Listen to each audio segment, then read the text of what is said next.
जय जय हो माता रानी, कैसे माना बोलाए का मैं चढ़ावो, कैसे माना बोलाए का मैं चढ़ावो, सेवा आए हो तुम्हार, विनती करत सुन गोहार, ये मुरलाए विनती करत सुन गोहार, कैसे माना बोलाए का मैं चढ़ावो, कैसे माना बोलाए का मैं चढ़ावो, सेवा आए है तुम्हार, विनती करत सुन गोहार, ये मुरलाए अर्जी करत सुन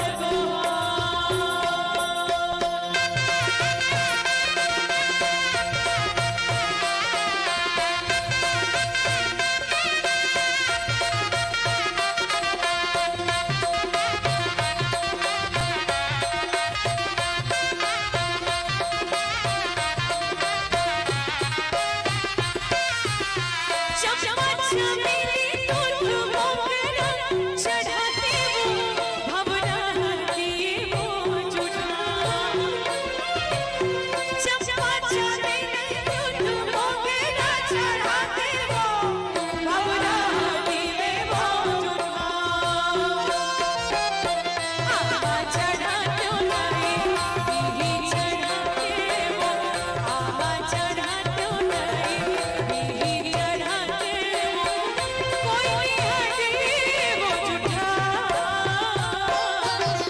विनती करत सुन गोहार, ये मुरलाए अर्जी करत सुन गोहार, कैसे माना बोलाए का मैं चढ़ावो, कैसे माना बोलाए का मैं चढ़ावो, सेवा आए है तुम्हार, अर्जी करत सुन गोहार, ये मुरलाए विनती करत सुन गोहार, ये मुरलाए अर्जी करत सुन गोहार, ये मुरलाए विनती करत सुन गोहार।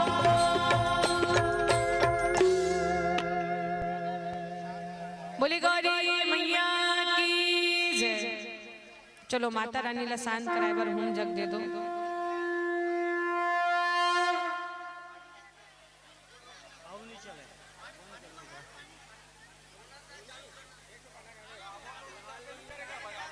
बजाते रहते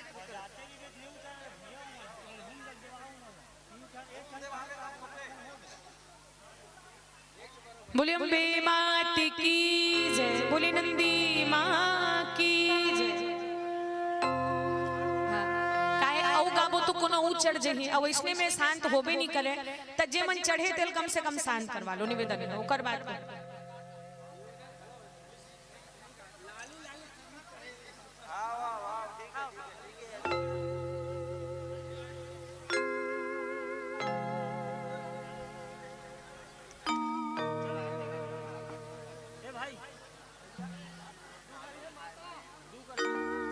लोकेश सदू जी की तरफ से सादर 20 रुपए की राशि।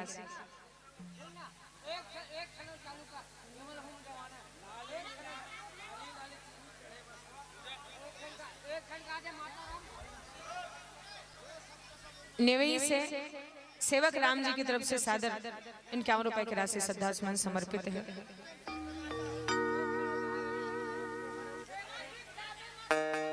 सही बात। बोली अम्बे मात की जय। माता रानी ला सब जग शांति के लिए जे गांव के बेगा है या फिर जे अभी कोई भी जानकार है हाँ वो धूप दिखावला।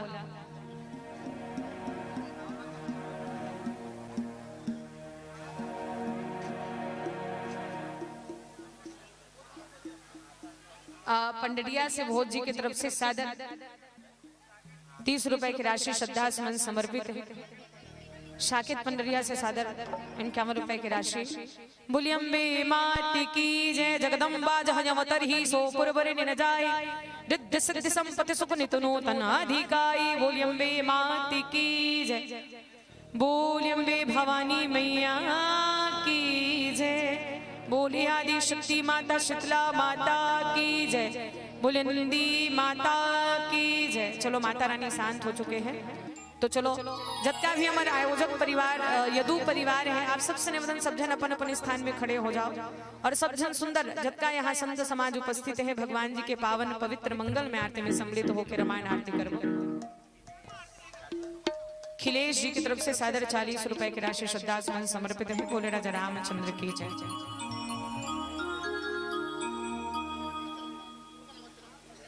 हाँ, सब जन यदु परिवार आ जाओ, लड़का के माता पिता दादा दादी परदादा दादी दादा मन आओ। आज परमादरणीय श्री भुवनेश्वर यदु जी श्रीमती मधु यदु जी के दाम्पत्य जीवन में प्रथम संतान के रूप में पुत्र रत्न के प्राप्ति और सुंदर पुत्र रत्न के प्राप्ति के शुभ अवसर में समस्त आयोजक परिवार दादा दादी श्री विष्णु खमेश्वरी और श्री ओकर बुआ फूफा जेकर माध्यम से आप सबके दर्शन मिले हैं। नंद किशोर और रानू यदु जी, बुआ हेमा यदु जी, चाचा पदम यदु जी और समस्त यदु परिवार ले हृदय से साधुवाद प्रणाम। जेकर माध्यम से आज सुंदर बालक भगवान के नामकरण शुभ अवसर में दिव्य राम कथा के सुंदर आयोजन है। और ऐसा यदु परिवार में के ऊपर में श्री बांके बिहारी लाल जी के अनंत दया दृष्टि कृपा दृष्टि हमेशा बरसे, बालक चिरंजीवी हो, दीर्घायु हो और भगवत कृपा से आप सबकी मनोकामना राजा राम जी पूरा करे। भाव आप सबके बीच में हृदय से प्रणाम करते हुए आओ। रामायण आरती में आप सबके पूरा यदु परिवार सब जन सम्मिलित हो जाओ और आरती में हम सब मिल के भाव के साथ आरती करो।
अपने जुम्मे परिक्रमा कर लेंगे।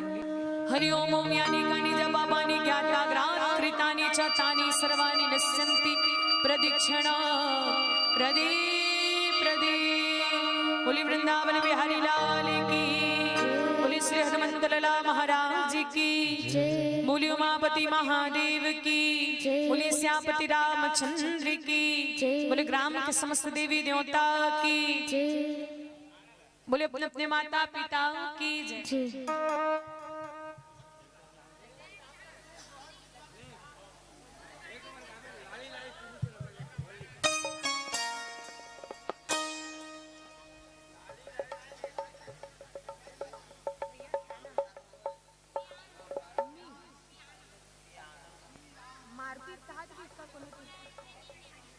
अच्छा हनुमान जन्मोत्सव दिन हो कि ना उई दिन होई हनुमान जन्मोत्सव अब का नाम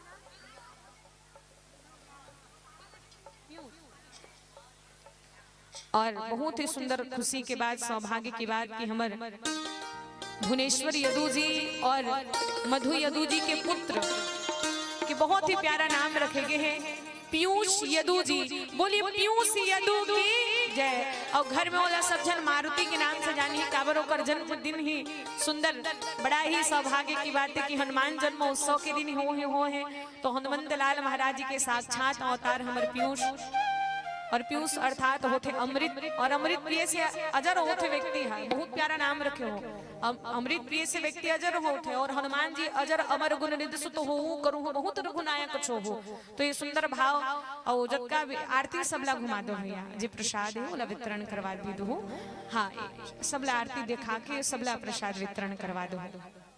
आओ बालक पीयूष यदुला लेके अब एक के ठन बस निवेदन करूँ मोर बात ला अन्यथा मत लो काबर बताओ दाई बाहर जगह जैसे जावे त लइका छोटे है मधुआ मन बिकट पी के जोर जोर से हलाते है ओ दिन के रामायण है दाई लइका एकदम पाके हाँ एक जन धरे रहो बाकी सब जन नाचो का है छोटे से हाँ दाई मन पकड़े रहो। और मैं निवेदन करूं काबर नशा में व्यक्ति अब जोर जोर से नाचते तो धक्का मुक्की भी होते छोटे से बच्चा है निवेदन आप सबसे हाँ लइका एक तरफ दाई एक जन बैठ के अपन अपन नाचो नाचे में कोई दिक्कत नहीं है लेकिन बाबूला एकदम सावधानी से लेके सुंदर होकर महतारी एक जगह कुर्सी में बैठ जाए शांति के साथ जब का जन बढ़िया सुंदर बाबूला आशीर्वाद प्रदान करो। चंचल यदु जी गगन यदु जी की तरफ से सादर 51 रुपए की राशि श्रद्धा सुमन समर्पित है। भगवान जी आप सबकी मनोकामना पूरा करें। बोले राजा रामचंद्र की जय। और पूरा परिवार जहाँ लड़का के दादा दादी ओकर पर दादी है और परिवार के जितना भी दादी दादा है नानी नाना है लड़का के ओकर मामा मामी बड़े माता पिता बुआ फूफा चाची चाचा मना चलो सब जना हूँ मैं ले तो नाम और नाम भी नहीं रहूं तो हूँ मना के सुंदर बाबूला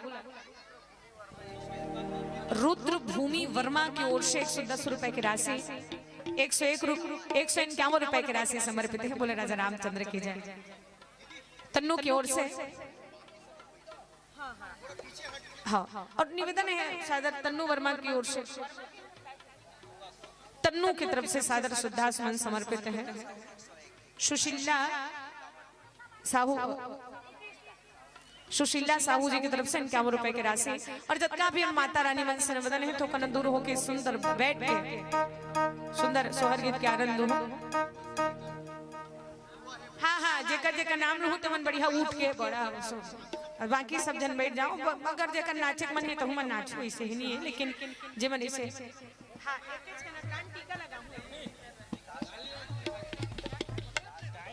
विकास यदु जी की तरफ से सादर 51 रुपए की राशि श्रद्धा सुमन समर्पित है। भगवान जी आप सबकी मनोकामना पूरा करे। बोले राजा रामचंद्र की जय। बोले उमापति महादेव की जय।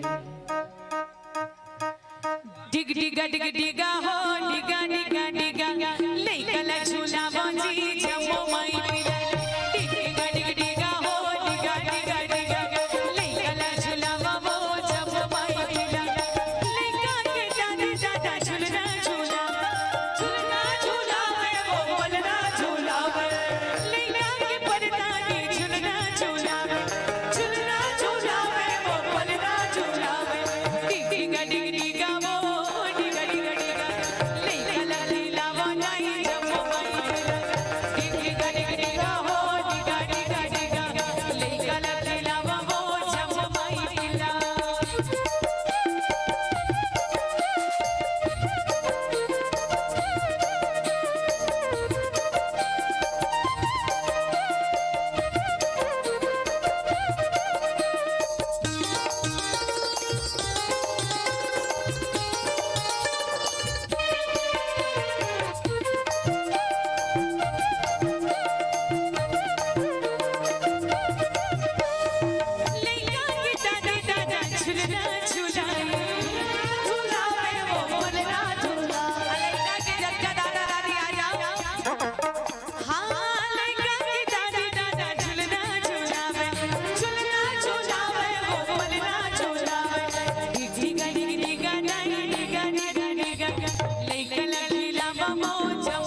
जुल्म के झूला मोर मैया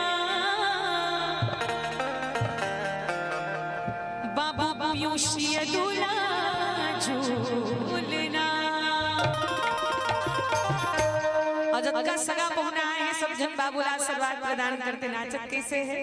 झुल झुल की नाची जी, झुल झुल की नाची, आए सगा पहुना मन झुल झुल की नाची, झुल झुल की नाची जी, झुल झुल की नाची, आए सगा पहुना मन झुल झुल की नाची, आए सगा पहुना, आए सगा पहुना, झुल झुल की नाची जी, झुल झुल की नाची, आए सगा पहुना मन झुल झुल की नाची, झुल झुल की नाची जी, झुल झुल की नाची, ला ला सगा पहुना झुल झुल की नाची।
स्वागत हो।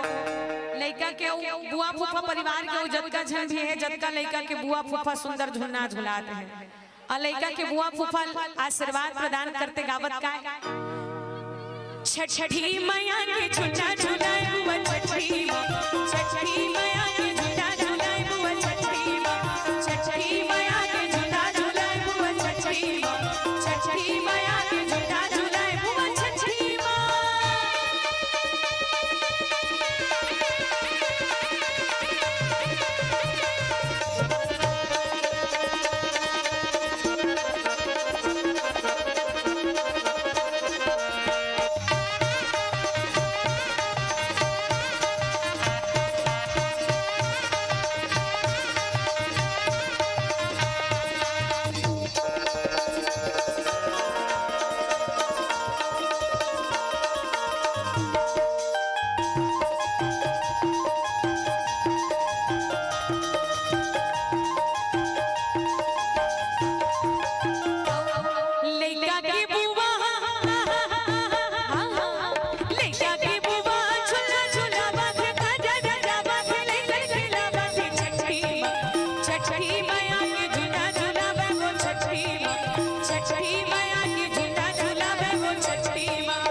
बहुत मुझे बहार हो पैया लागो मोर नंदी मैया के झोंका हमरा जहार हो।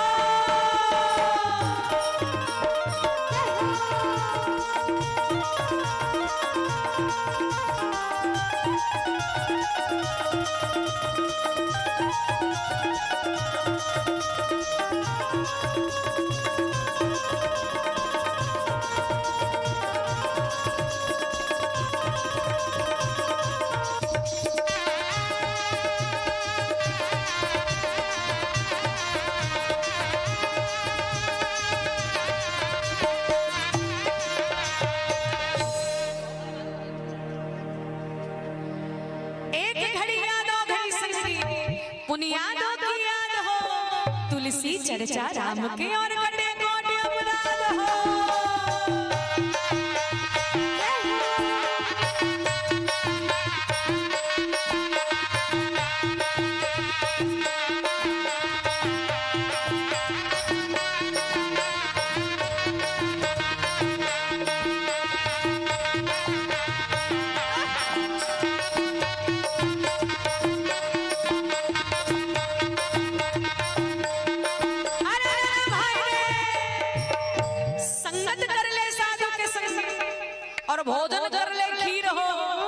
वासा कर ले बनारस की तुला मरना है गंगा तीर।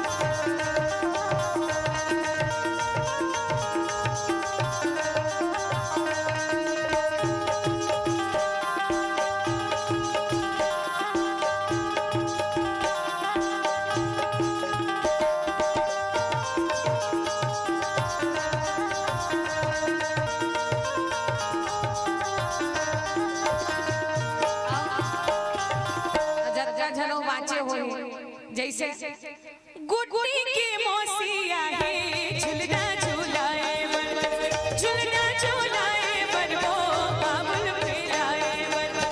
बाबू की ममा ममिया है झुलना झुलाए बर, झुलना झुलाए बर वो लेकर खिलाए बर, झुलना झुलाए बर वो लेकर खिलाए बर, झुलना झुलाए बर वो लेकर खिलाए बर, झुलना झुलाए बर वो लेकर खिलाए बर, झुलना झुलाए बर वो लेकर खिलाए बर।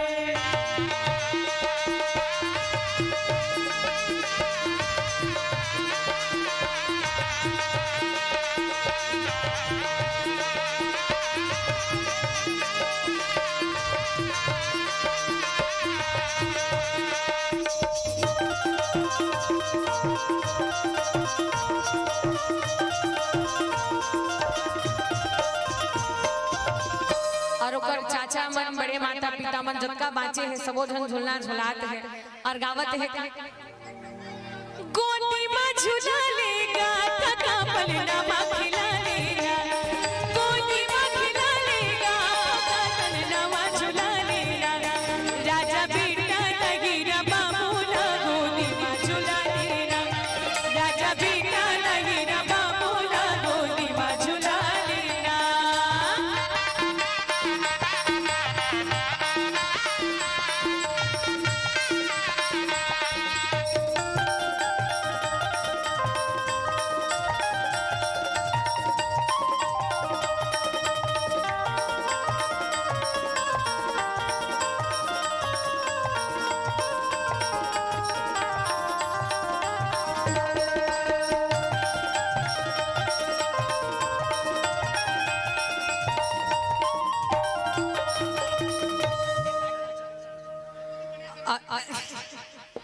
सुंदर